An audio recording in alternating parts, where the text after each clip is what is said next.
Hi everyone, how are you today? Hope you are all well. Let's learn psychology with me. Today, we will learn about personalities from the trait theories. Let me share with you my screen.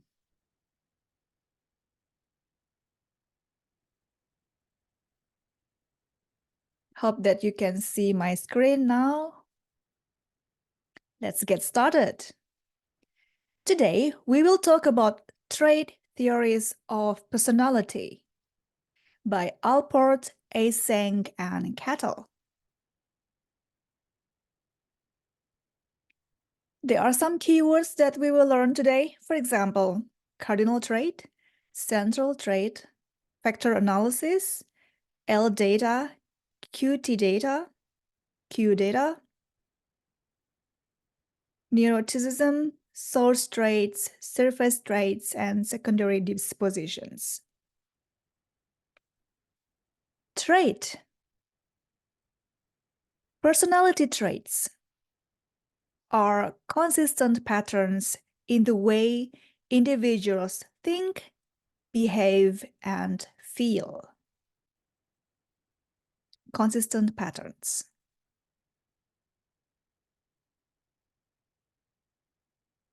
I'm just checking the microphone. Consistency is the regularity in the person's behavior over time and across situations.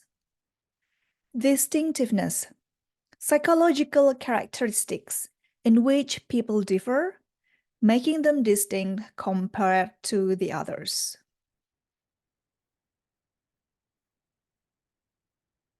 What is the trait theory of Gordon W. Allport? According to him, traits are the basis of personality.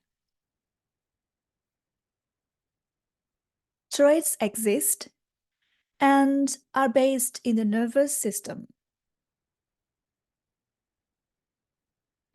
Traits represent generalized personality dispositions that account for regularities in how the person is functioning over time. Traits can be defined by three properties: frequency, intensity, and range of situations. Frequency, intensity, and range of situations.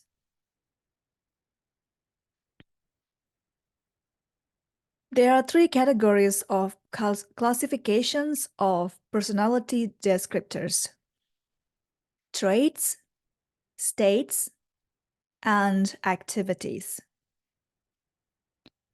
Whereas a person is gentle is a trait throughout her life, and infatuation is an internal state, does not last, and even the most enjoyable carousing activity must come to an end.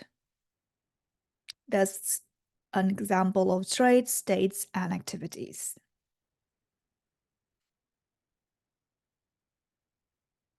According to Allport, there are three different traits: cardinal traits, central traits, and secondary dispositions.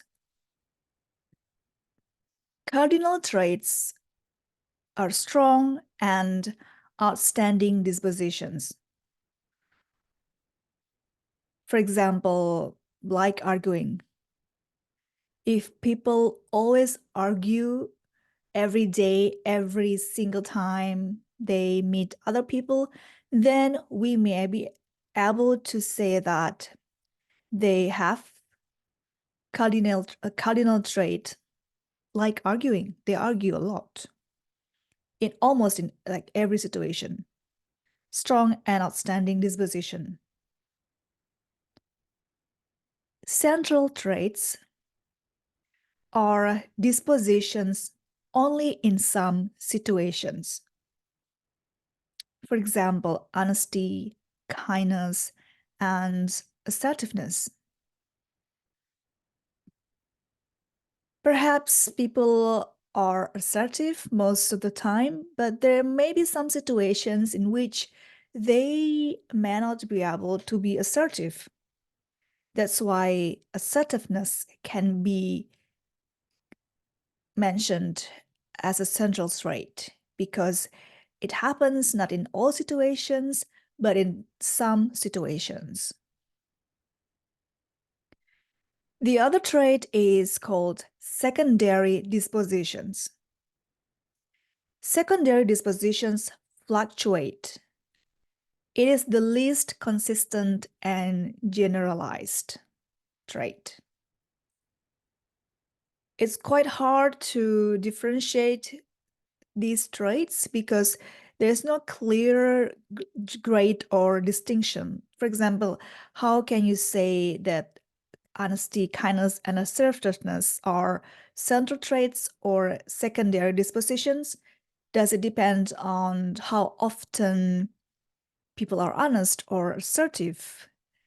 And what is the measurement? It can be a bit hard to measure this objectively because individuals are different in different situations. Let's move on. Traits, personality structure in Alport's theory. Traits often aroused in one situation and not in another. Express what people generally do in many situations, not what will be done in one situation. Trait concept. Important to explain the behavior consistency. Recognizing the importance of the situation is necessary to explain the behavior variability. The most aggressive people can modify their behavior if the situation expects them to have non-aggressive behavior. On the other hand, the most introverted people may also behave in an extroverted fashion in certain situations. This means people respond or people behave in different ways depending on the situations. People can have different personalities or behaviors based on the situations they are in.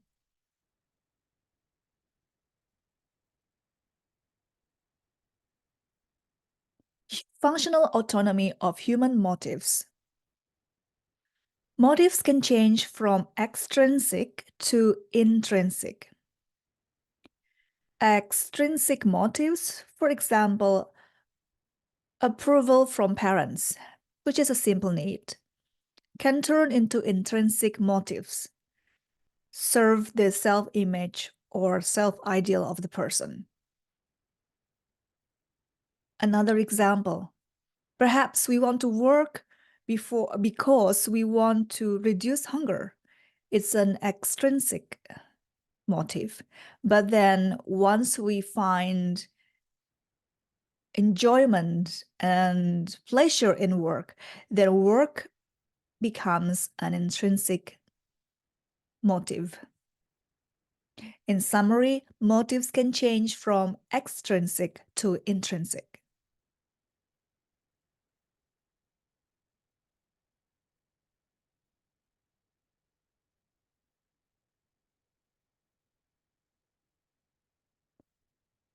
Idiographic research. Focus on the individual's uniqueness. Individual's uniqueness. Idiographic research. In-depth study of individuals. A path to learn about people generally. This kind of idiographic research highlights the patterns and organization of multiple traits within a person. Factor analysis. What is factor analysis? It is a statistical tool to summarize the ways in which a large number of variables go together, co-occur.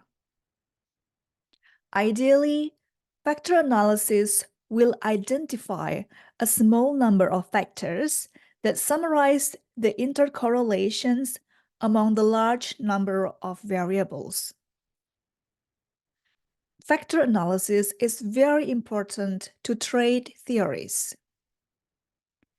It is the tool to identify the structures of personality. Here on the left-hand side, you can see an example of factor analysis.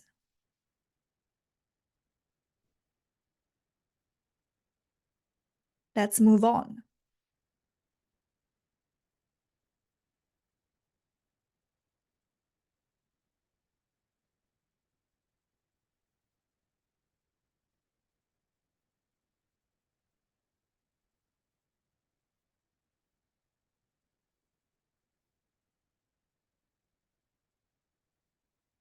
The factor analytic theory of Raymond B. Cattell. Cattell recognized the importance of having a taxonomy of basic elements, such as the periodic table of elements important in the physical science.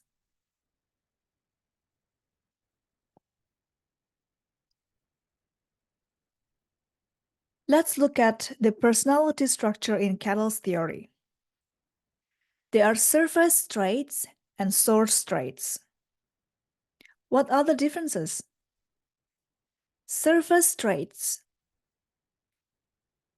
are about behavioral tendencies that are literally superficial. Surface traits exist on the surface and can be observed. How about source traits? Source traits are internal psychological structures that are the source or the underlying cause of observed intercorrelations among surface traits.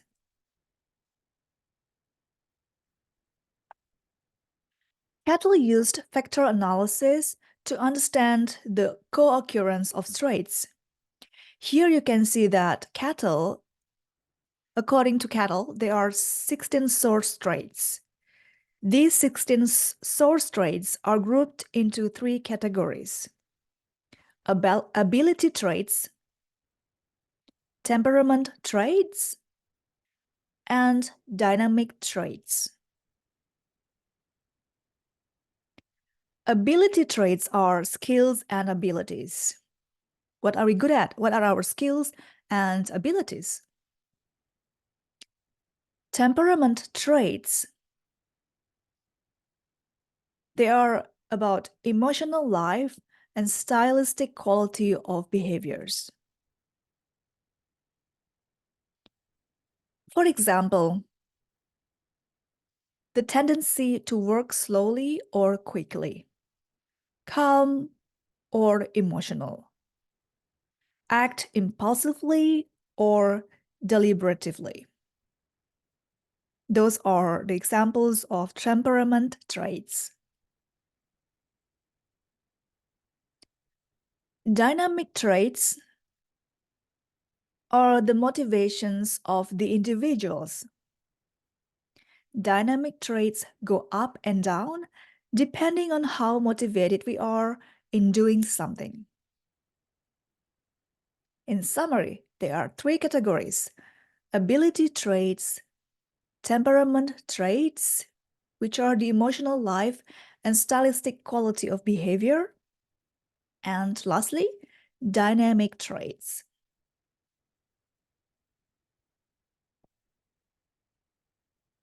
Let's move on. Cattell used 3 types of data: L data, Q data, and OT data. Oh, it's OT, not QT data. What is L data? It's life record data. For example, school performance. It could be also the records from hospitals, medical institutions, interaction with peers. Q data It's self-report questionnaire data. Self-report or responses to questionnaire. Q data is self-report questionnaire data or responses to questionnaire. OT data is objective taste data. It involves behavioral miniature situations in which the subject is unaware of the relationship between the response and the personality characteristic measured. For example, tendency to be assertive expressed in fast tempo in arm and shoulder movement, and fast speed of letter comparison. Ideally, the same factors or traits should be obtained from the three kinds of data: L data, Q data, and OT data, the objective test data.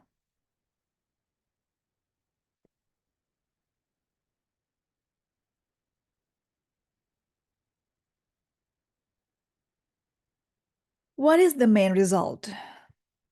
16 personality factor 16PF questionnaire. What's the evidence for the trait's existence? The results of factor analysis of different kinds of data. Similar results across culture, age groups. Prediction of behavior in the natural environment. Evidence of significant genetic contributions to many traits. Here on the right-hand side, you can see an example of the questionnaire. Descriptors of low range, primary factor, descriptors of high range. You can see the traits here. For example, reserve, primary factor is warm. The descriptors of high range is warm.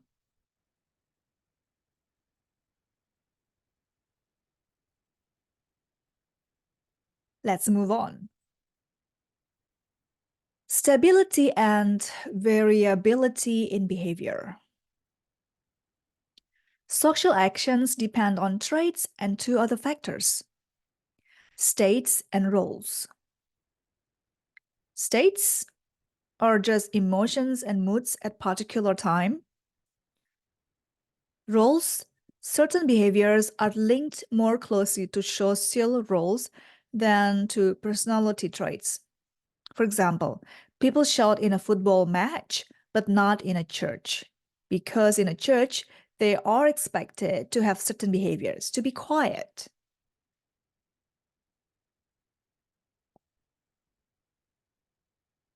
Three-factor theory of Hans J. Eysenck, superfactors, or PEN.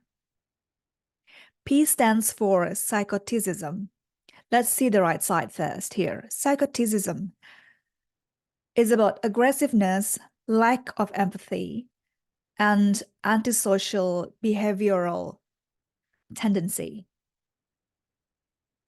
E stands for extroversion or introversion, extroversion, sociability, activity, liveliness, and excitability.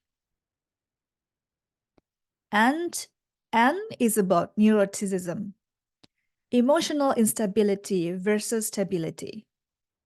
For example, anxious, depressed, shy, and moody. Eysenck, biological basis of personality traits. What are the differences between introvert and extrovert in terms of biologies? Well, according to Eysenck, the introvert people are more arousable. They are more arousable. They have more cortisol arousal from the environment. Therefore, they have more intense social stimuli. For example, loud party. They become over aroused. Then they have they have to be inhibited due to the more arousal experience. On the other hand, extroverts have less cortisol arousal from the environment. Extroverts want more intense social experience. These biological bases of personality traits are partly hereditary or not entirely hereditary.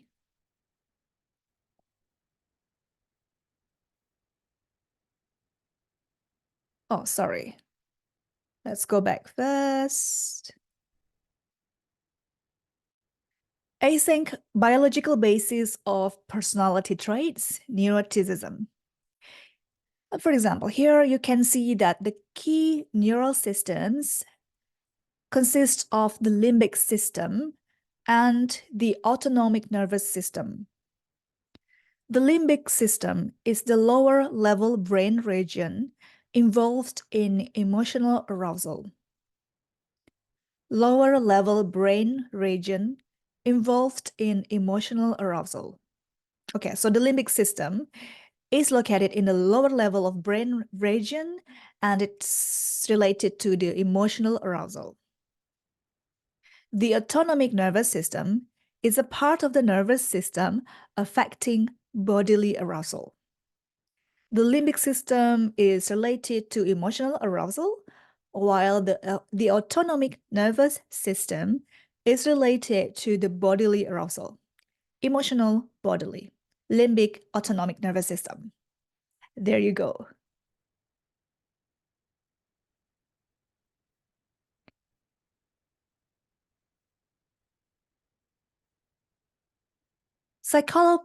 Psychopathology and behavior change. Psychological problems relate to basic personality traits and the nervous system's functioning related to traits. Basic personality traits and the nervous system's functioning related to traits. Neurotic systems,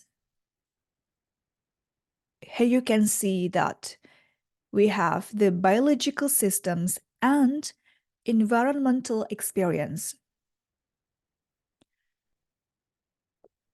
Both the biological systems and environmental experience, if we combine both of them, we actually have the learning of strong emotional reactions and stimuli that produce fear.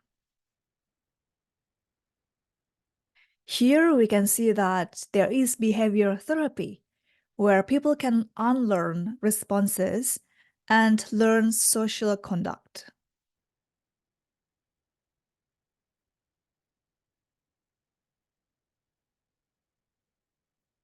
Let's move on. 5-factor model of personalities, or called OCEAN. It stands for openness, conscientiousness, extraversion, agreeableness, and neuroticism. OCEAN. Openness. Curious, creative, broad interest, original, imaginative, untraditional. Conscientiousness. Organized, self-disciplined, punctual, neat, ambitious, reliable, hardworking, persevering. Extraversion. Sociable, talkative, active, optimistic, fun-loving, affectionate. Agreeableness. Cooperative, helpful, kind, trusting, good-natured. Neuroticism. Nervous, worrying, emotional, insecure, tense. That means people who are high on neuroticism tend to be nervous and worrying, emotional, insecure, or tense, while people who are low on neuroticism are the opposite. They tend to be able to have more emotional control and they are more secure.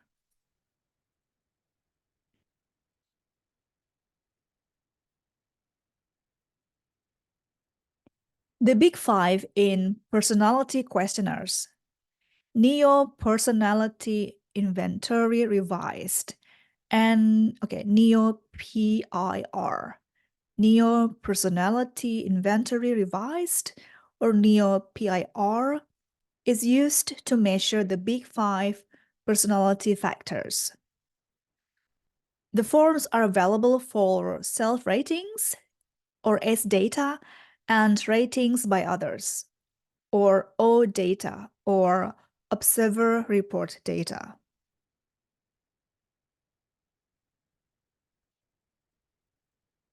Age differences throughout adulthood. Personality traits are substantially stable over substantially periods of time for a number of people. Older adults score lower in neuroticism, extraversion, and openness, but they are higher in agreeableness and conscientiousness, according to the research. Personality develops across lifespan because of individuals' interaction with the social environment. Stability and change in personality. Here you can see that personality are actually here more stable over short periods of time than over long periods of time. So personality is more stable just over the short periods of time. Personality is more stable in adulthood than in childhood. I guess in childhood, kids are still changing and developing themselves. It's not so stable. They are not so stable in personality, but when they grow up, they have learned, explored more things. They probably find their personalities. That's why they are more stable in adulthood. Here you can see that some of the reasons for stability are genetic, some are environmental in terms of confirming the already existing personality traits. Some of the reasons for change are the changes of life circumstances and active efforts toward change, as in psychotherapy. Although there is general trait stability, there are individual differences in stability during development. Applications of the Big Five model. How and where can we use this Big Five model? Well, we can use it for health, also for other things, for example, to predict people's career, to predict people's job performance. We can also use it to choose and plan psychological treatments to find out which psychological treatments are best for the clients or the patients according to their personalities. It is also used to predict individuals' differences in psychological and social outcomes. Subjective well-being, or the extent to which we think and feel that our life is going well. Subjective well-being. Here it shows that high scores on subjective well-being is actually related to traits of high positive emotion.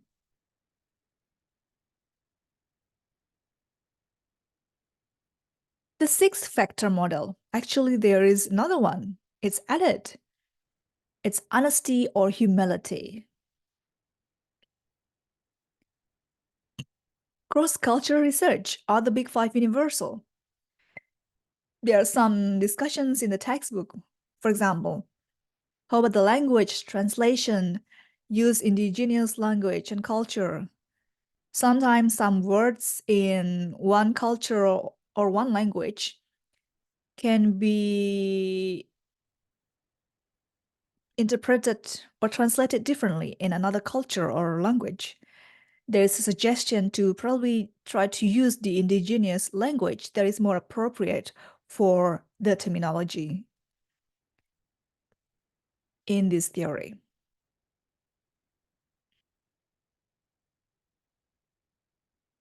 Let's move on. Reinforcement sensitivity theory, or RST. It is a bottom-up trait theory.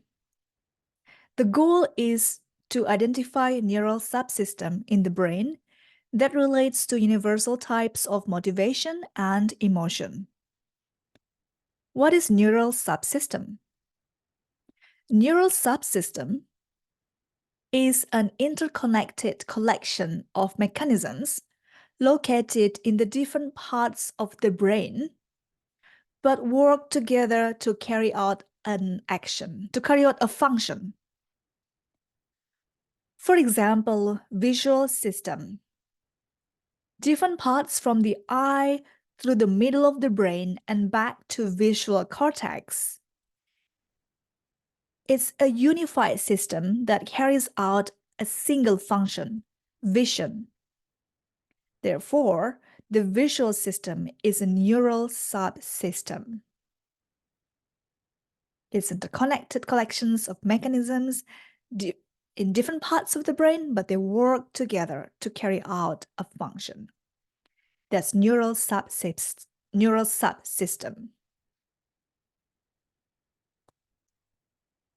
Tree reinforcement sensitivity theory, or RST system. Here we have behavioral approach system, or BAS, fight, flight, freeze system, or FFFS, and the last one, behavioral inhibition system, or BIS. BAS, behavioral approach system. It's a biological system responding to pleasurable desired stimuli, appetitive or fulfill bodily needs, and other stimuli associated to them through classical conditioning.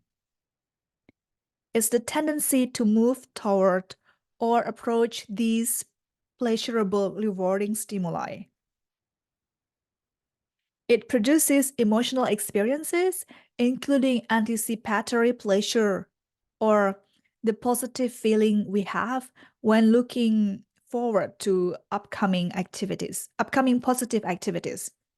For example, when I see beef bourguignon, I'm so excited to eat it.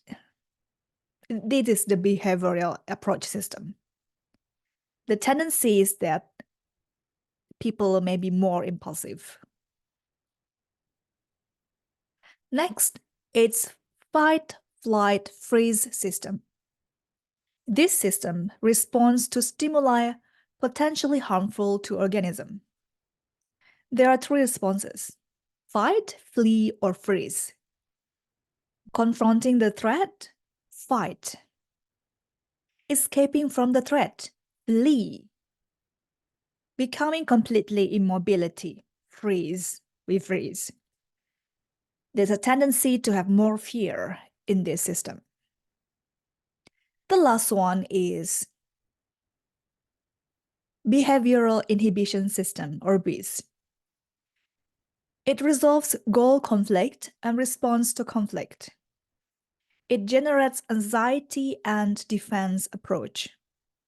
For example, animals want to pursue the food, and that's BAS, behavioral approach system.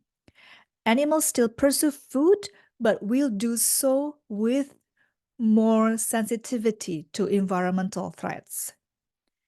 So we can see here that the animals want to pursue the food. That's the goal. The conflict is that, okay, if they want to pursue the food, then they may have to face the predators. And the predators are the harm. Then they still need to pursue the food because they have to eat. The behavioral inhibition system resolve the goal conflict. So, okay, the animals will still catch something, will still find the food, but they will be more sensitive they will have more sensitivity to the environmental threats, to the predators, for example. This system tend to have more anxiety or can create more anxiety.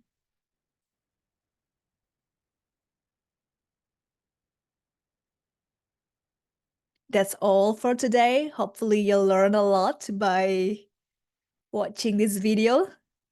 If you experience something or you have experienced something that is covered in this video, or you have any comments, please let me know. Well, thank you so much for joining me today to learn psychology together with me. Hope you enjoyed the lesson. Thank you so much. Have a nice day, and I'm looking forward to seeing you again. See ya!